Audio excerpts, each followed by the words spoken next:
Hello, everyone, and welcome to Developing Palates. I'm Aaron Loomis, and with me, as always, is Jiunn Liu. How you doing, Jiunn? Good, man. Did you, I'm sure you know it's because you live like half an hour away from me, but we got our first rain, real rain. Yeah. So So, all the ants are coming out, and the yeah, termites are popping out. So that's interesting. So we'll see how that goes with the rest of yeah. the storm this weekend. But yeah, But it doesn't matter. We'll still be in freaking annual droughts. So, all right. So on this video, we're getting back into coffee insights. We did a few videos early on, and now we're coming back to hit some of the remaining topics that we have left. So I'll kind of pass it over to June to introduce our guest, and we'll go from there. yep. So this is our coffee guru, Peter Schmidt of the Excellent Cup. Um, we refer to him as coffee guru because really, although he's very humble, he's quite the guru on everything coffee related. We're not worthy. We're not worthy. So Peter is he roasts and owns the Excellent Cup. So he roasts coffee. Um, he does coffee tastings. And correct me if I'm wrong, Peter, but I think you're like some sort of a certified judge of you know how to cup, right? The proper ways of cupping. Yeah, I've never gone through the certification classes for it. Um, there's a fairly strict standardized class schedule that you have to go through to be certified, and they call them Q graders. Those are the people that actually would cup and review coffees for a living. Mm.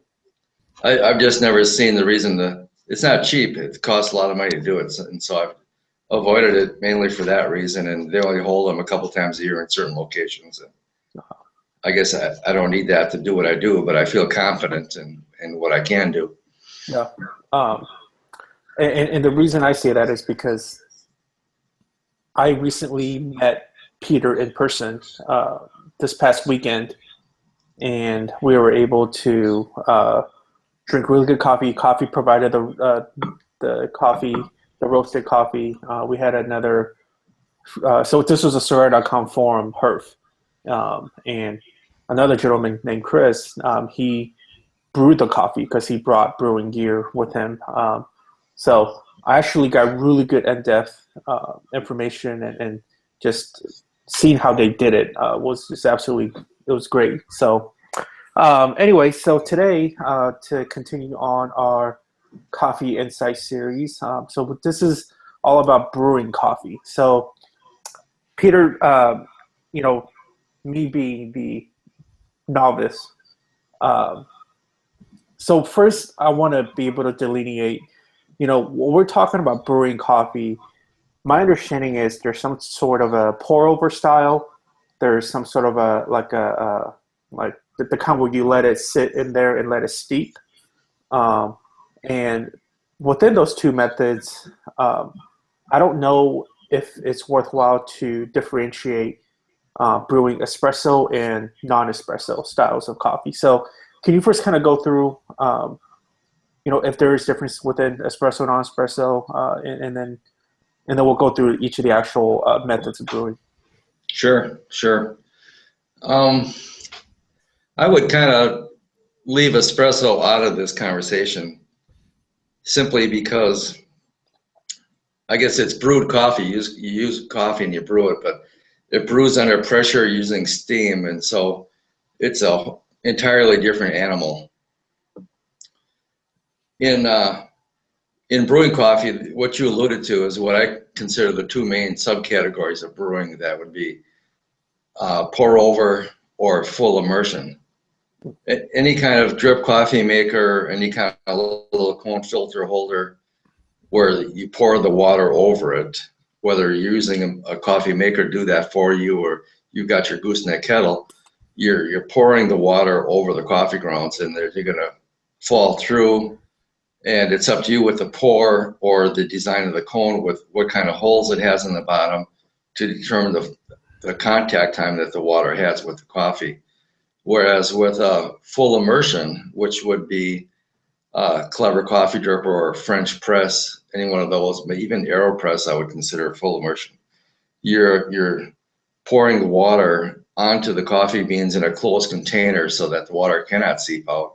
and you let it steep for a given amount of time. So that's what I would consider the two main categories that are in the coffee brewing is full immersion or pour over. Okay. So within full immersion and pour overs, can you give us some understanding of, what are perhaps the differences between each of those brewing methods and the way the coffee will yield in terms of the taste and body and things of that nature? Well, I would say that I'm kind of talking off the cuff here, but I would say that there isn't that much difference, except that most pour overs will use a paper filter and most immersions will use a mechanical filter. And so the main difference between that I see between let's say a Hario pour over and a French press is that one is using a paper filter and one is not. So the paper filter, the oils and all the sediment get trapped by the paper filter, and it produces a much cleaner cup of coffee. And it's easier to find the nuance because of that. The coffee is cleaner, and there's no sediment or coffee oils to disguise some of the flavors. And so a lot of people just love coffee that's made with paper filters because it's cleaner, it's a little more nuanced, it's easier to pick out the flavors. With the French press, you get the coffee oils, and I prefer that myself. It's not right or wrong, but that's my preference because the coffee oils coat my palate and lend a much fuller flavor to it, and that's what I prefer. What about so this reminds me of our hearth in Reno recently, and in terms of the pour over, I remember Chris using the Chemex style of pour over with the bleached filter, like the white filter, right? Mm-hmm. So and then he also gave me a cup of full immersion coffee, and I forget what that cup that he was using was called, but I realized that when I was drinking the pour over coffee using the Chemex, it was a lot more clean. And I felt like drinking the other style, the full immersion. The coffee definitely, for me, tasted more gritty. Yeah. But do you know if, and I'm not sure if it's because I tasted this or just in my head or whatever, but does one method pour over versus full immersion typically provide more acidity than the other? Because I feel like a lot of, I mainly know Chemex because that's what I do at home. And I want to say that I got more acidity out of the pour over versus the full immersion. Is there truth to that, or is I just blowing it up in my head? I think that's the impression that a person could come away with, but it's simply because, in my opinion, it's simply because the oils are taken out and the particulates are filtered out by the paper, and so you're left with something cleaner that appears to be brighter.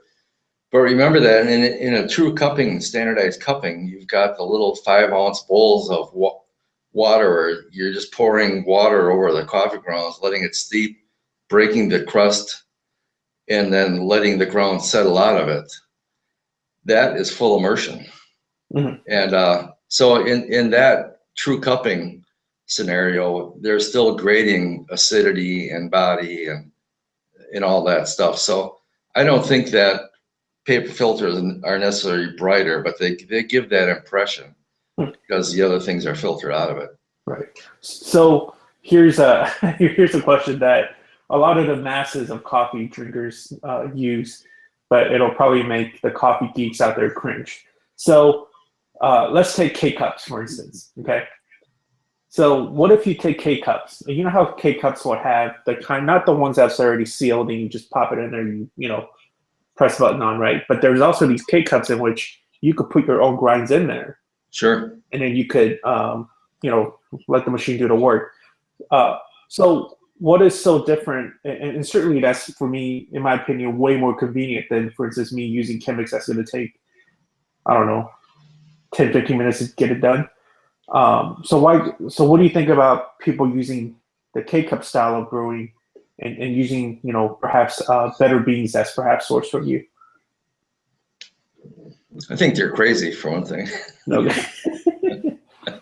I don't know anyone that's measured the specific temperature output of a Keurig. That would be the limiting factor of one of those things. The reason I say somebody's crazy for doing that is because by the time you do all that, you might as well do a Chemex or a Clever coffee dripper or a French press.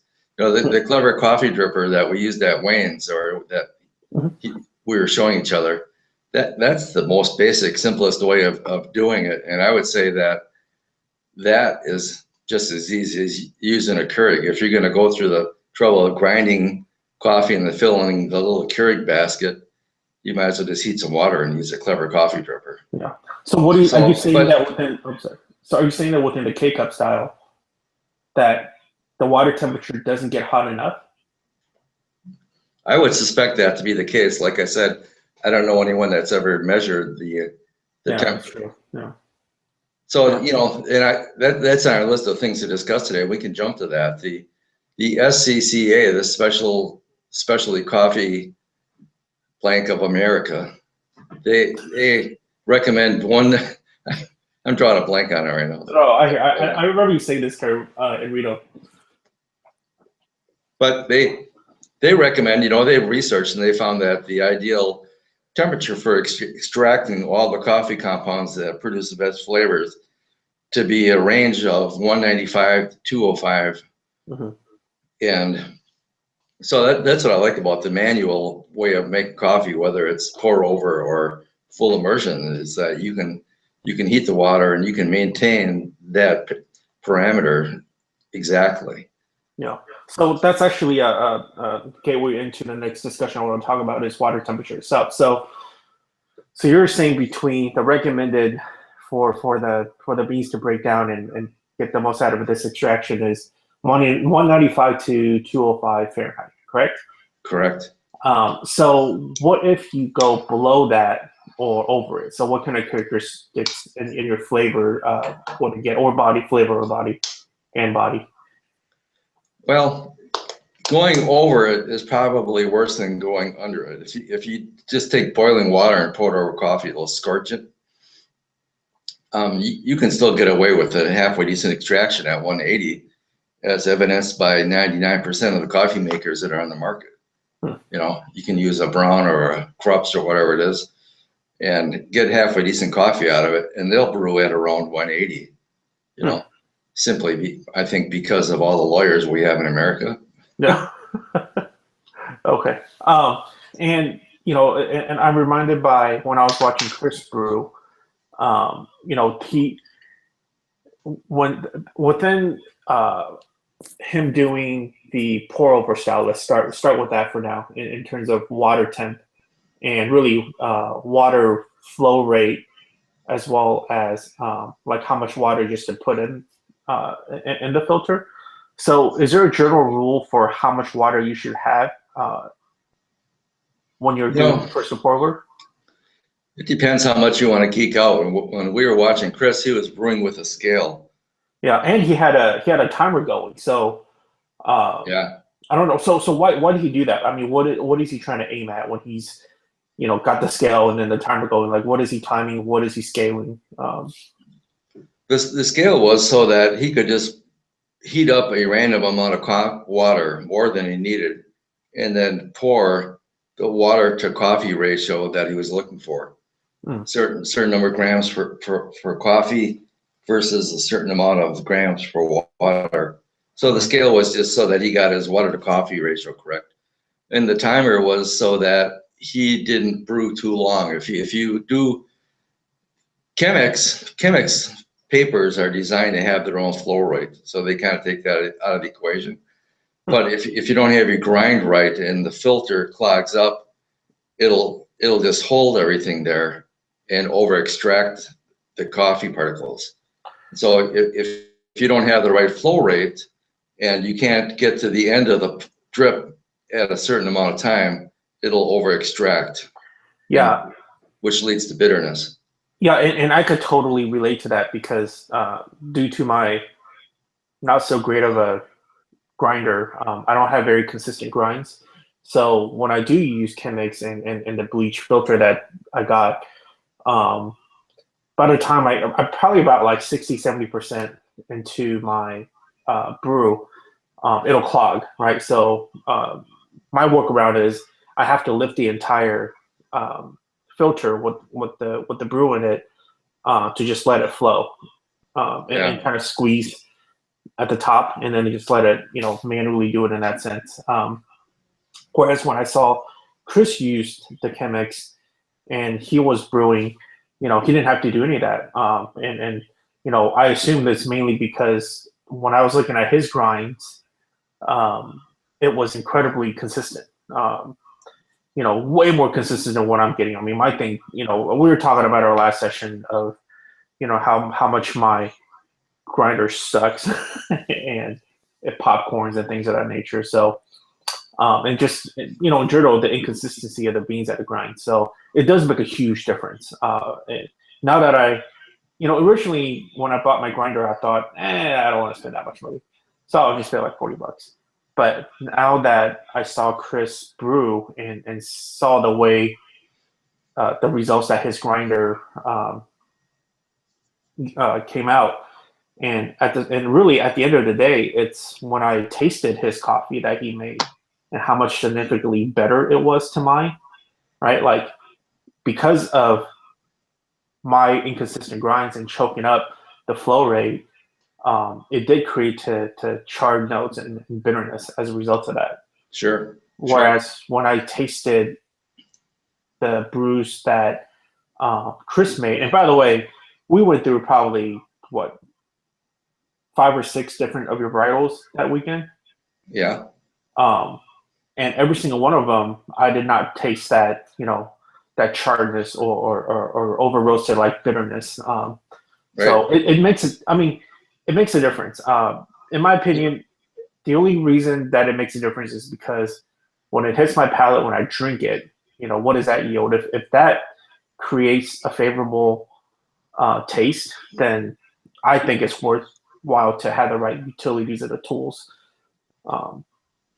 And not only was it taste favorable, it made it easy to pick out the differences between the different coffees.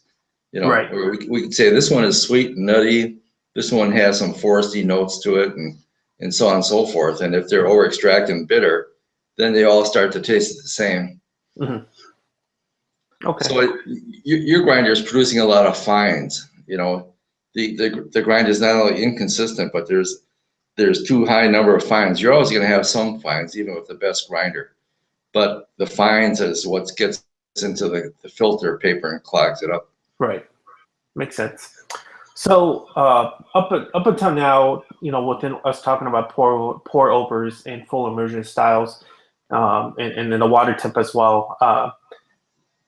Well, actually, wait. So before we go on to the next, I want to talk about cold brews. But before we go into that, can you touch a little about the brewing time? And how much? Because another thing I realized is so when Chris was brewing, I think that the total brewing time meant something to him. I also think that the amount of water that he used, mattered as well. Like, he didn't just pour the heck out of that. He didn't dump the entire kettle's worth of the measured water into the filter, right? Like, he did it one at a time. It's almost like he, used just enough water to cover the beans without soaking them. So, yeah. Can you talk about those two things? Sure.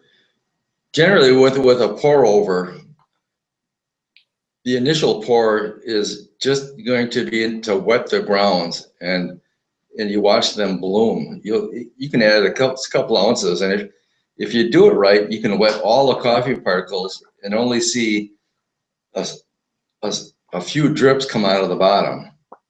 So you want to get all the coffee grounds wet, and you'll watch it bloom up. And it's blooming because it's releasing the CO2 that's in the coffee particles. During the CO2 is produced during the roast process, and some of that is going to off gas as coffee rests. We talked about that in the previous session. but some of it is still going to remain in the coffee beans. And so you can, like I said, you can see that the coffee is flat in the filter, and as you pour water into it, it'll start to poof up. Mm-hmm.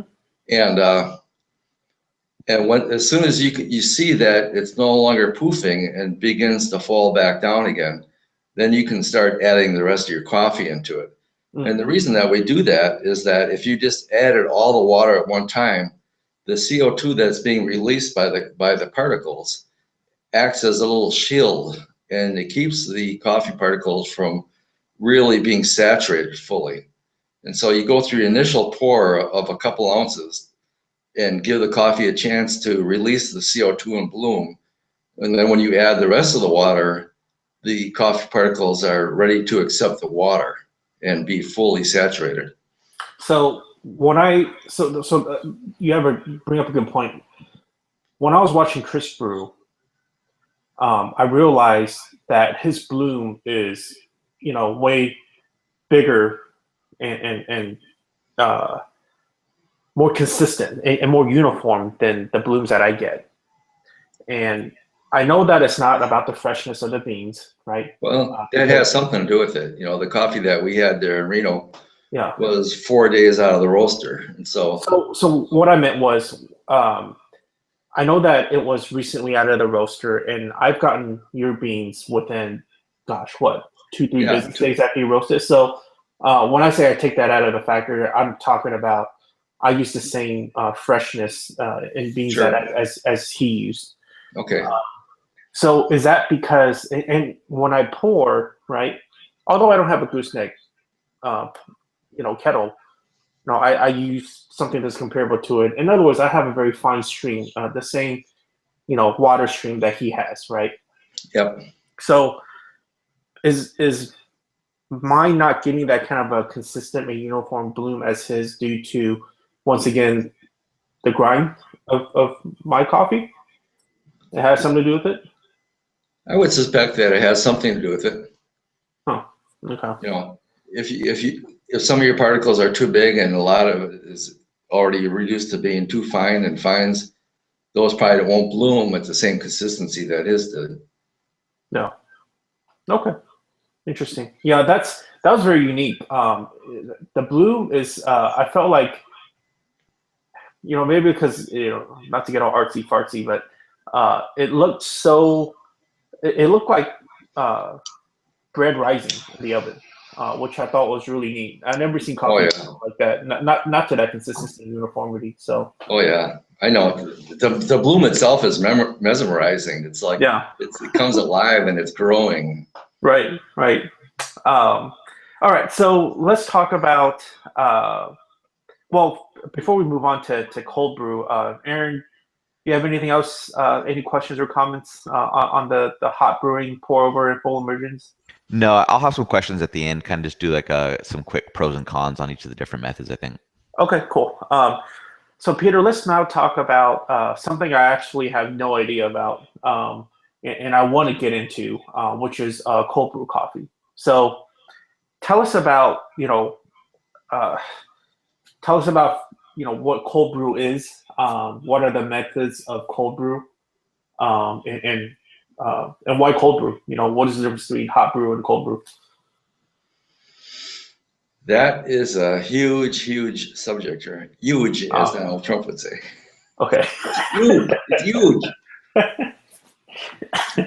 Yeah. First of all, there's a difference between iced coffee that you brew hot over ice. And a lot of people do that. Chris was talking about that. He'll put some ice into his Chemex and he'll increase the water to coffee ratio so that it's a much stronger brew. And as it hits the ice and the ice melts, it actually comes out at the correct ratio and it still has some ice left. So he's drinking iced coffee. Cold brew talks about doing a full immersion type of coffee brew with a much stronger coffee to water ratio and just letting it steep for a minimum of 12 hours at room temperature. So that's what cold brew is. And that typically gives a person a concentrate that they can then dilute with ice. and add whatever else they want to it. The cold brewing, I don't like it as far as just wanting to drink cold coffee, because cold brewing typically reduces the acidity and it takes out some of the nuance. And so I don't like the end result that's there, unless you're really bent on having a cold cup of coffee. But that's how I use what's called a toddy coffee maker. They're available on Amazon for under $30. And the one that I use, it just has a big plastic canister, and I add a pound of ground coffee to it and add in 9 cups of water and just let it sit overnight. And so it yields roughly 8 cups of concentrate, because some of the water stays trapped in the coffee. You get 8 cups of concentrate out of 1 pound of coffee. And then it's designed so that when you want a cup of coffee, you can just take a little smidge of the concentrate, add hot water to it, and it's kind of like having instant coffee. But I like it for cold brew or iced drinks, because the concentrate stands up very well to the ice. When the ice dilutes, it doesn't kill the flavor of the coffee. That's a couple of thoughts based upon what you said. I realized that, the majority of coffee consumers out there really likes a minimal amount of acidity and just, I guess, sourness that they taste, right? Because my main thing that I hear, I'll just use my family as an example, right? Like my sister, my mom, when I used to make them coffee, or just in general now, they'll either say, oh, it's too sour, or, oh, it's too bitter, right? What I've come to find out is, acidity is good, right? In my opinion, I look for acidity in coffee, right? If there's no acidity, I don't think it's a good coffee. Right. It's kind of tastes bland.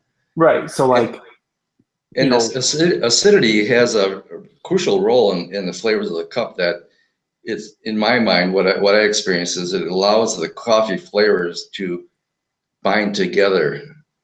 I don't have a good way of saying it, but you need the flavors to be able to present themselves on your palate.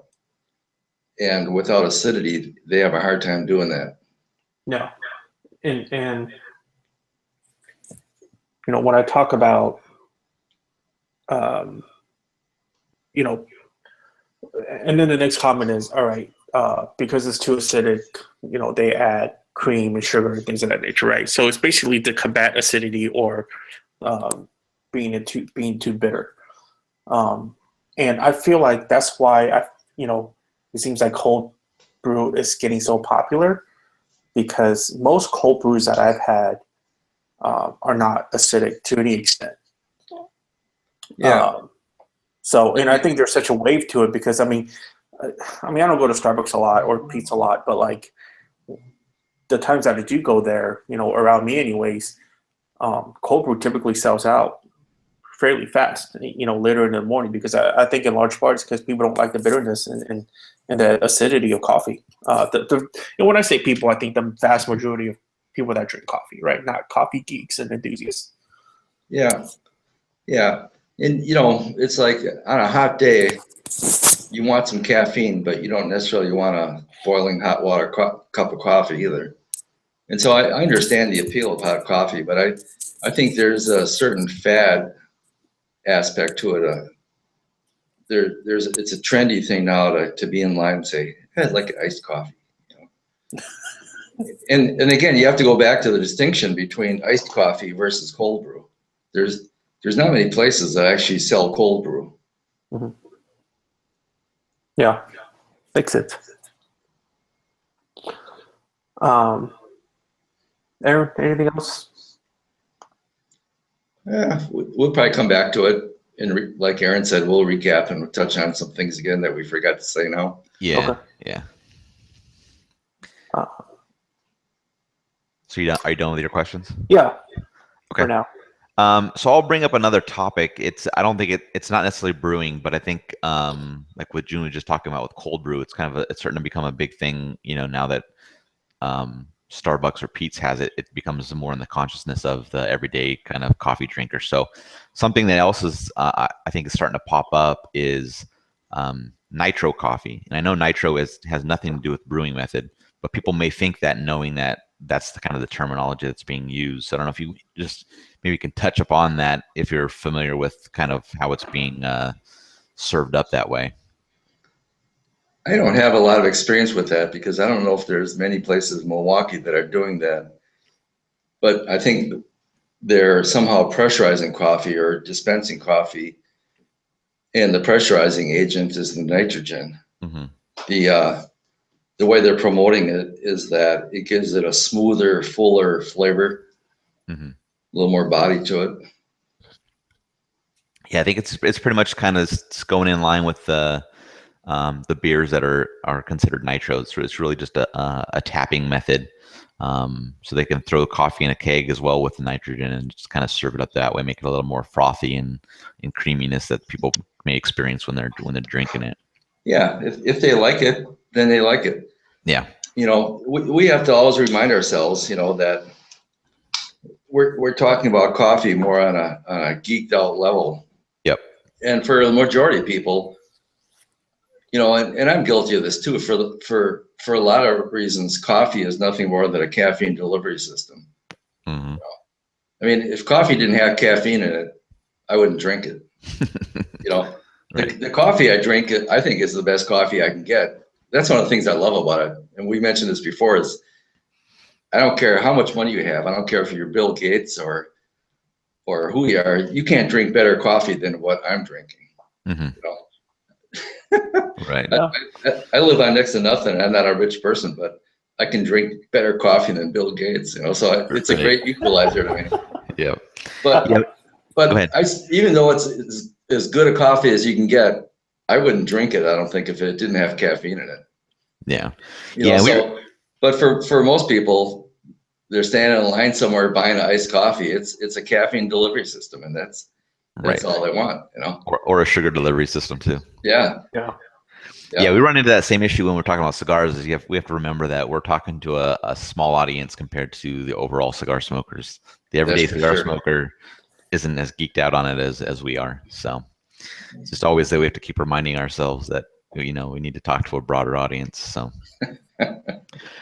So I think one of the topics that Jiunn brought up was the amount of water, and I know that the amount of water would vary based on how strong you want the coffee to be. But is there kind of a rule of thumb, or kind of a starting point in regards to how much water to the weight or the volume of coffee that you're going to brew with? There is, but I don't know what it is per se. Mm-hmm. And Jiunn and I have talked about this. The trend amongst geeks for the last several years has been to weigh the water, like Chris did in Reno. Okay. I don't quite understand why that trend came about. They said because water at different altitudes will weigh different, and water at different temperatures has different densities. I don't know that anybody can taste that difference. And so when I'm making my coffee, I measure out the water by volume, and I boil it, and I just pour it till the water's gone. I understand why people do what they do, but for me, my quick and dirty rule is always 2 ounces of water for every gram of coffee. So when I make a 12-ounce cup of coffee, I've got 12 ounces of water, and I use 24 grams of coffee. Mm-hmm. And the reason that I like to weigh my coffee is that coffee itself varies widely in the density that it has. You can have a lightly roasted pea berry, and my scoop will register 13 grams of coffee. Or you can have a less dense coffee, like a low-grown Brazil, and the beans are bigger, and I might get 8 grams of coffee out of that Brazil. And so I don't go by scoops. I've got a little pocket scale you can get for $10 on eBay, and I always weigh my coffee. And Wait, Peter, did you say 2 grams of coffee per 1 ounce of water? yes. Okay. So I've got 12 ounces of water that's boiling. Then I go over and I measure out 24 grams of coffee. Okay. So that's just a rough approximation, but that's what I do. And I guess you find out what your palate likes as far as being strong or less strong. And that's another thing is when I'm talking to a new coffee customer, they say, well, I want some strong coffee.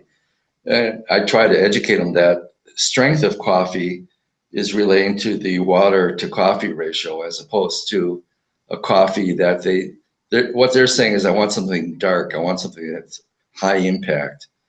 And strength in coffee is always the water to coffee ratio, not how dark it's roasted. Mm-hmm. I could chime in on this, mainly on the viewpoint of don't do what I did. So I used to follow a rule of thumb of, for every tablespoon of coffee grinds, I would do 4 ounces of water. So I realized, and I've done that for a really long time, and recently I've switched to what Peter was saying on for every 2 grams of grinds, to have 1 ounce of water. So I realized when I was doing by just measurement and not weight for the grinds, oftentimes, I felt like the coffee was a bit too acidic, or it became a little too bitter and kind of like that charred taste. And when I switched over to doing 2 grams of coffee for every ounce of water, I felt like the taste of the coffee was more concentrated, and more flavorful in that sense. And I was able to yield better body and acidity and just overall mouthfeel. So it definitely makes sense to weigh out your grinds. It makes a huge difference, in my opinion. So when you were doing it by volume, so by the tablespoon, are you saying that the coffee was weaker than when you did it by the correct weight? I would say it was inconsistent. Okay. I would also, within the inconsistency, I will also say that it wasn't weaker per se, but less complex and less nuanced. Okay. Because, I gotta admit, man, like ever since I started buying, craft craft coffee beans, that stuff is really strong. Like, you think that I used to think that going to Pete's Coffee and getting their coffee is really strong, but it's weird. Like, maybe it's just, in my system, but the way my system reacts. But I feel like with Pete's Coffee, the caffeine hits me just off the bat. Like, it just kicks you right in, right? Mm-hmm. Whereas, let's take the Excellent Cup. When I drink that coffee, I feel like the caffeine delivery system is more linear, right? Like, by the time I'm done drinking my 15, 16 ounces of coffee, I'm very alert. I'm awake, right? Mm-hmm. But not like you drink an energy drink and it just jolts you. Right. Perhaps it's just something to do with my body. It probably is, but I'm just going off experience of how I feel. So. Right. Yeah. Okay. Now, if you're just going to drink one coffee all the time, and you came to know that 3 tablespoons equaled 24 grams of cup coffee, or whatever it might be, you could stick with that and just go with volume. But I think when you start using different densities of coffee and so on and so forth, darker coffee doesn't necessarily have more caffeine in it, but it weighs less, and so people are gonna, if they're gonna weigh it out, they'll wind up with more because it's less dense.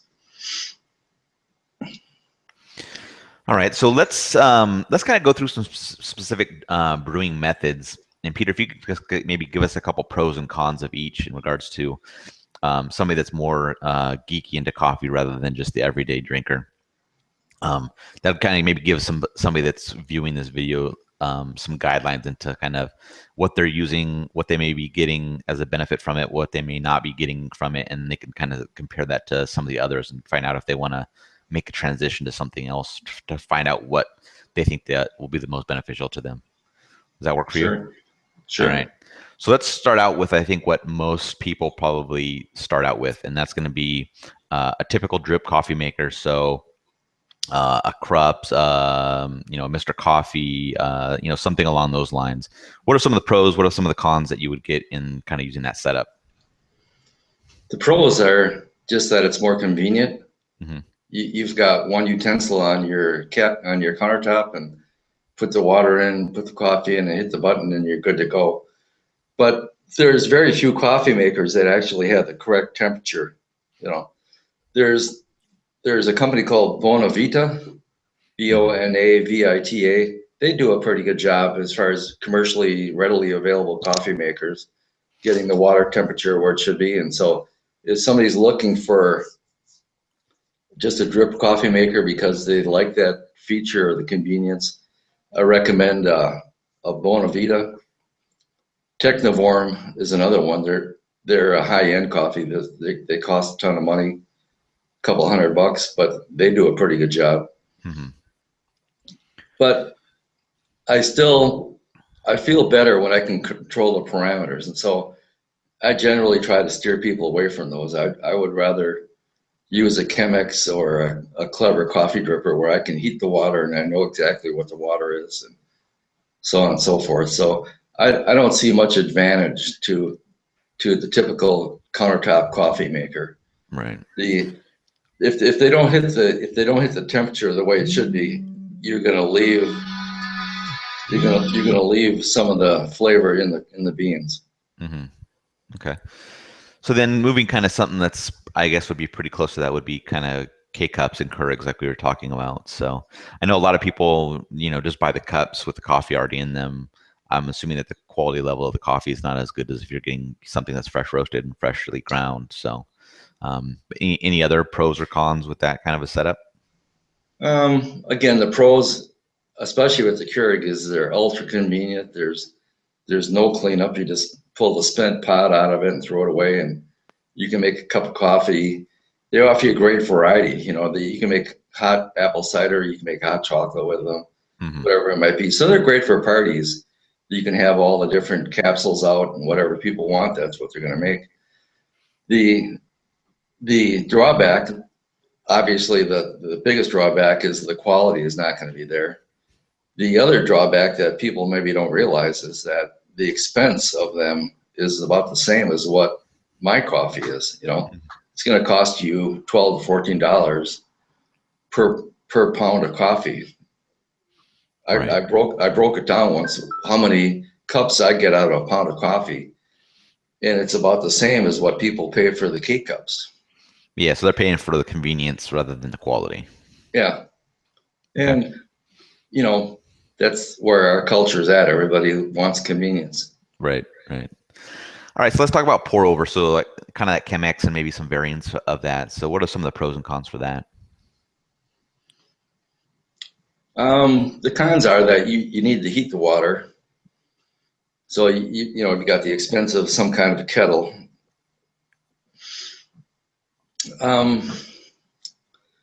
But I don't see a lot of drawback. In fact, like Jiunn was talking about with our Chemex in Reno, it produced a wonderful cup of coffee.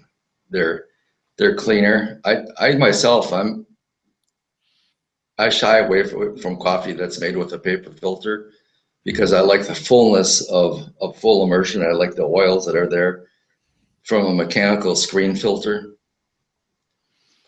When I used a pour over method, I still found a filter holder that would allow for a gold tone permanent filter. I've got a cone filter that's made by Freiling, and so I could still do a pour over and monitor all the variables, but still get the fullness that I like from a screen filter. Mm-hmm. Okay. How about a French press? French press is what I use on a daily basis, Okay. and I just love it. I like it. I've got the routine down such that I grind fairly fine, and I give it a 3-minute steep time, 3 to 3.5 minutes. And so it's steeping, and my timer's set up so I can go get dressed, do whatever else I want to do. And when the timer goes off, I go and I plunge. The drawback for a French press is that they're not the best for cleanup. If your plumbing is such that you can pour the grounds down the drain and not worry about clogging up your home's plumbing, you're golden. But the house I live in, the pipes are older and they don't like all the grounds going down.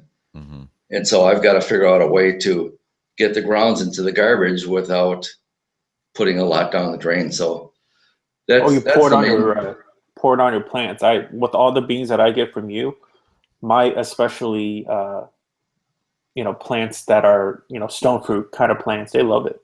Mm. Anyways, and you probably touched on this a little bit, but talk a little bit about the cold brew, some of the pros and cons.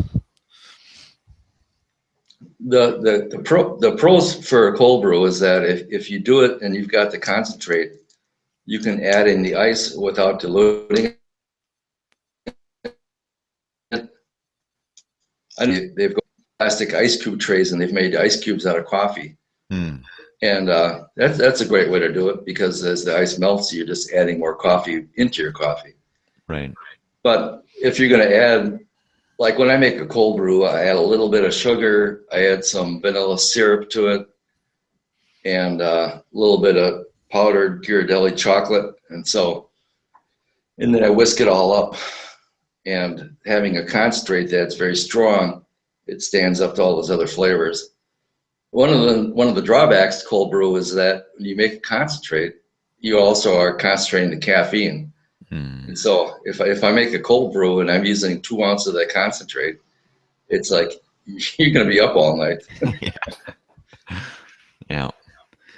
Are there any other major brewing methods that we haven't really touched on? The AeroPress is an interesting thing, and I don't quite understand it. I used one for a long time. I had a hard time keeping the cigar lit. I should just give up on it. The AeroPress, the person that developed it, he developed it to be used at around 160 to 170 degrees. And so if you've got a hot water tap in your office, it's not going to be 195 to 205. Mm-hmm. But the AeroPress works really well for that. And the cleanup on an AeroPress is perfect. It's just it's a plastic cylinder with a gasketed plunger that forces the coffee through the grounds, and they make a nice cup of coffee, and they're very portable. They're easy to use. So an AeroPress might be something that somebody would consider. Mm-hmm. They're about $25, and they're good. Okay. Any other brewing methods that you'd like to touch on? I don't think so. Okay. Jiunn, did you have any other brewing topics that you wanted to bring up? Nope. Okay. Well, that wraps up the Brewing Coffee Insights episode. We want to thank Peter for joining us and bringing all of his knowledge to share with everybody. Be sure to check out his site, theexcellentcup.com, see what he's roasting and what's for sale, and definitely good quality coffee. I know Jiunn recommends it highly. So I have to say, check it out and make a purchase and see what you think. So thank you again, Peter. Thank you. We always love having you on and sharing your knowledge with everybody.